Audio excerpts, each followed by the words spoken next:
Obed-Edom's entire bloodline being transitioned into a new way of responding to the Lord. So if you are hungry for your offspring to see a new leash, to walk in a new way, the question begins, have you had your 3 months? All right. The question begins with how have we responded to the call? How have we responded to the presence of the Lord, to the grace of God? You see this man who by nature is unqualified. You see a man who by natural bloodline should have no place near the presence of God and the Ark of the Covenant. But because God, you often hear it said, doesn't call the qualified, but he qualifies those who he calls in the midst of an Old Testament unfolding phenomenon where the Israelites are being rebuked for not seeking the Lord according to the due order. You see the Lord's presence and his grace interrupting that very same order to put a Philistine in the Levitical priesthood. This is what our God does. I don't know about you, but this is the type of thing that causes me to stand up and square my shoulders and say, Lord, if you can do this with Obed-Edom, what can you do with me? All right. If you can do this with Obed, who David didn't know what to do and just chucked the ark into his home, what can you do with the boy from the Ninth Ward in New Orleans, Louisiana? What I'm saying, folks, is if we want to see the Lord transform our bloodlines, the transformation begins with us. All right. It begins with us. Obed's response to the presence of the ark wasn't something contrived. He wasn't developing a 20-year spiritual plan, but he had been bitten by the presence of God. He knew what life was like before the ark was there, and he knew what life was like after the ark was in his home. And as the psalmist said, he had tasted and seen that the Lord was good.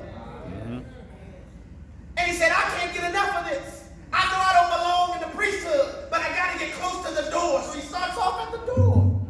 Just let me be a porter. I don't need to have a high position.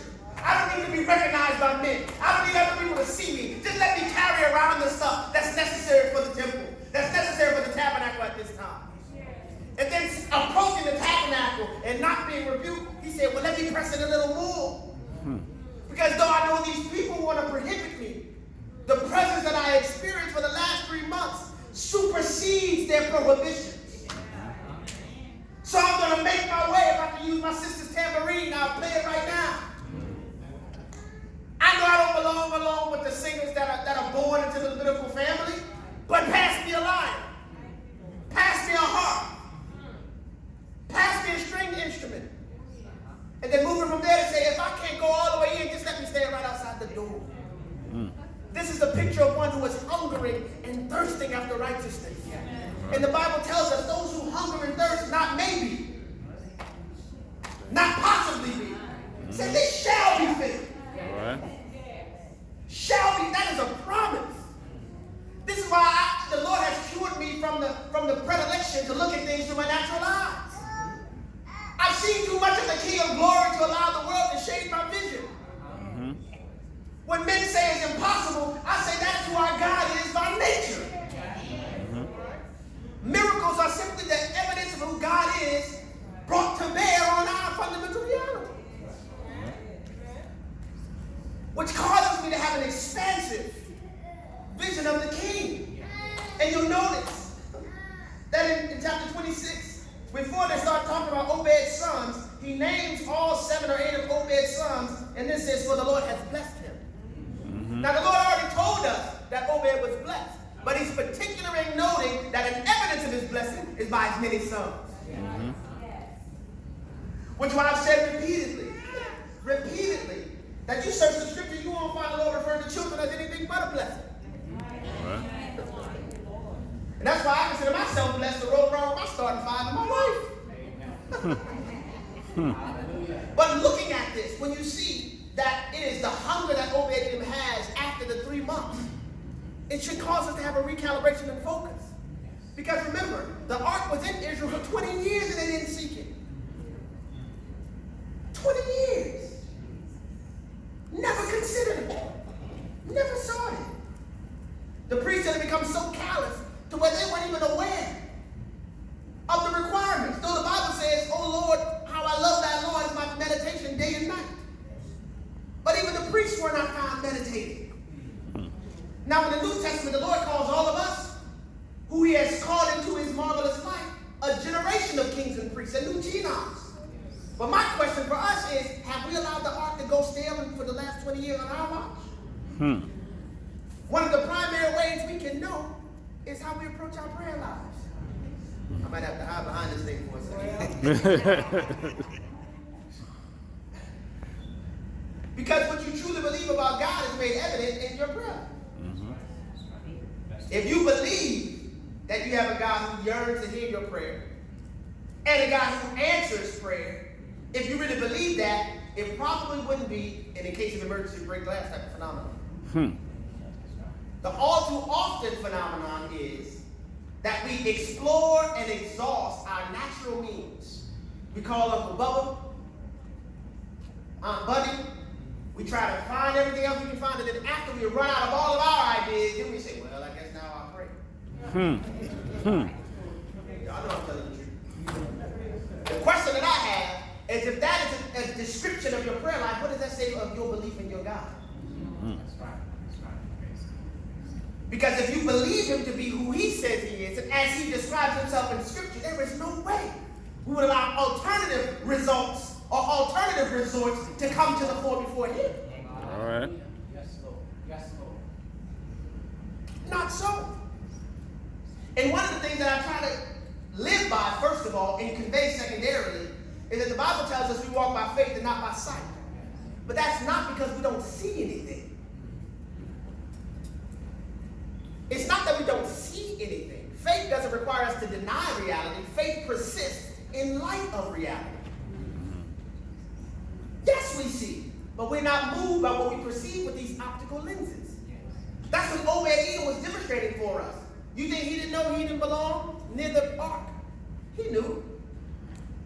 You think he didn't know probably why David stored the ark in his house? He knew.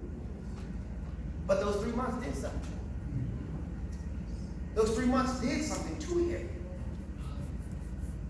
See, a lot of people think about what's going on in the world right now and they see great difficulty, great reasoning to be intimidated or to be afraid. But I don't see it that way at all. I don't. And it's not because I'm unaware of what's happening. You listen to the radio show, you know I'm aware of what's going on. But can I tell you something? The God of the Bible, as he has revealed himself, looms larger in my eyes than my own eyes. We walk by faith. So the thing that governs our engagement, or should govern our engagement, cannot be what we perceive naturally. The thing that should govern our engagement should be an overarching, transcendent reality that engages us, that causes us to walk.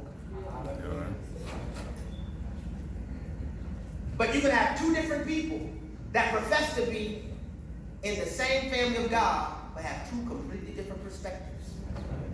We saw that perspective when David stood across the valley from this 9 or 10 foot Gittite named Goliath. Remember that David wasn't even in the army, wasn't even in the military.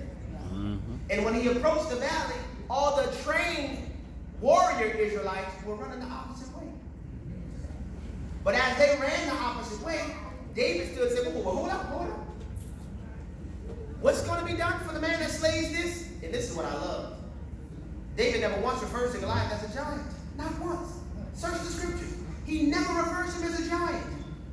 The only description he gives to Goliath is this uncircumcised Philistine dare defy the armies of the Lord of hosts.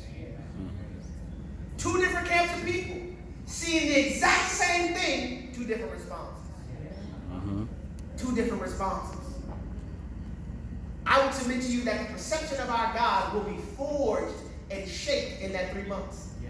The perception of our God will be forged and shaped in when we encounter him, when we pursue him, how we open his word, how we set our hearts to cry out to the Lord. People who think prayer is weak is people I would suggest who never prayed. Because you search the scriptures, you find out you get battle strategy in prayer. God shapes your vision in prayer. And when it came time for David to rehearse for King Saul why he was so persuaded, he started bringing out his staff. He started bringing out his history book. There was Psalm 23, one of the most popular psalms in the scripture. Yea, though I walk through the valley of death, I will fear no evil. Why? Because your rod and your staff, they're with me. They comfort me. I remember when I read that, I said, Lord, how can a stick comfort you in the valley of the shadow of death? I mean, it's death and it's a valley and a shadow. The whole ball of wax all together. For whatever reason, I think about what New Orleans looked like after Hurricane Katrina, because I was there then. I said, Lord, how can a stick comfort me? And then I started to study, and I realized, and I learned that at that time, which actually is a predate or a predecessor to the modern-day Jewish bar mitzvah, that fathers, particularly of farming families, would give their sons, right as they hit about that 10 to 12-year-old range, a staff, with the instructions that when God shows himself on your behalf, mark your staff. So when David cries out in Psalm 23 that though he's in the valley of the shadow of death, he looks around and he finds his stick and gets comforted. Because that stick is a real-time record of the Lord's faithfulness on his behalf. So when Saul said, well, David, you're just a boy. This man has been a warrior from his youth. You're just a youth, he's been a warrior from his youth. David said, well, Saul, what you don't know is that when I was watching my father's few sheep, there came a bear. And there was another time when I was still with my father's few sheep, there came a lion.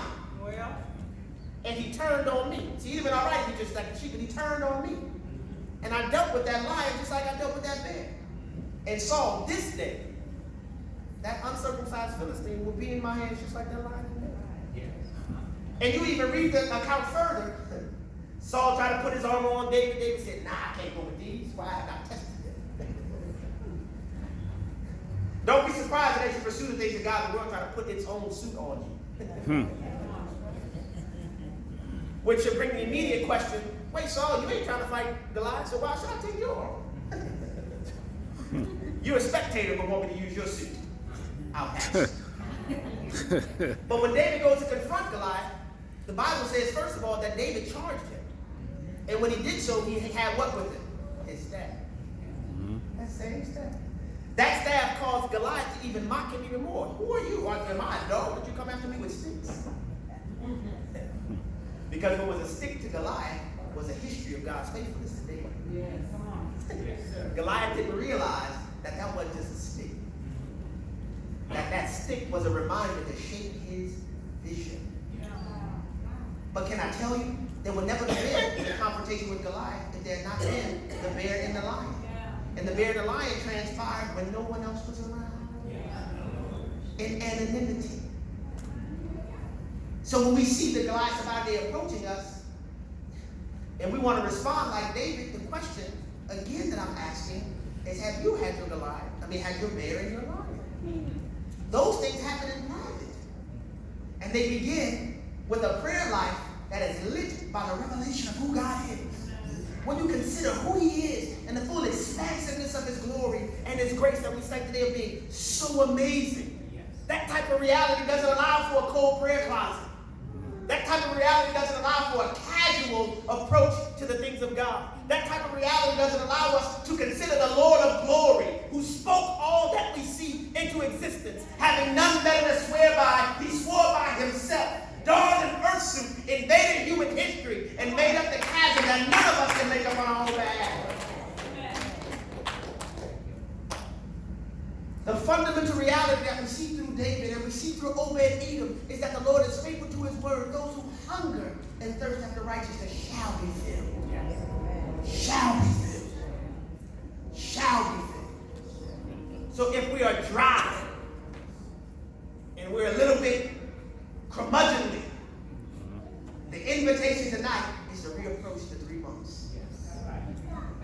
Because just as Obed-Edom's 3 months not only changed him, but it transformed his entire destiny and allowed for a Philistine lineage to be brought into the Levitical priesthood. As I started off, the Lord is still in the business of transformation today. Still in the business of transformation today. And I would suggest that transformation begins with us. The issue is not whether or not the Lord can transform those out there. The issue is, can he transform us? Can the Lord capture us? Can the Lord be re-enthroned in us? Can we live like the Lord is who he says he is? And if the Lord can do it with Obed-Edom, he can do it with every one of us. God bless you. Amen.